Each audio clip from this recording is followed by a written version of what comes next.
54 मधून संदीप जाधव यांनी देखील अपक्ष अर्ज दाखल केला. संदीपजी, अनेक वर्षांपासून आपण भाजपत काम करत आहोत आणि अचानकमध्ये तुम्हाला तिकीट नाकारून आज तुम्ही अपक्ष अर्ज दाखल करताय, काय वाटतं? कसं आहे, पक्षात काम करताना मला हे माहीत नव्हतं की एखाद्या मंत्र्याशी जवळीक असणे खूप गरजेचं आहे किंवा एखाद्या चांगला सोर्स असणं गरजेचं आहे.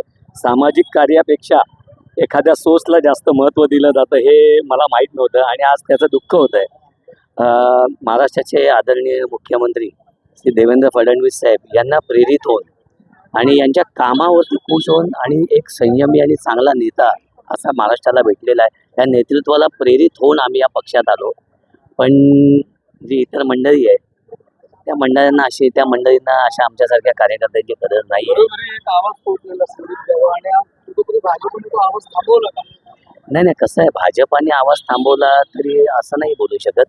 भाजप म्हणजे काय, भाजपचे काही मोजके, बाकी खूप चांगली लोक आहेत भारतीय जनता पार्टीमध्ये आणि घरोघरी पोचलेला जो आवाज आहे तो मतपेटीत पण दिसेलच. धन्यवाद.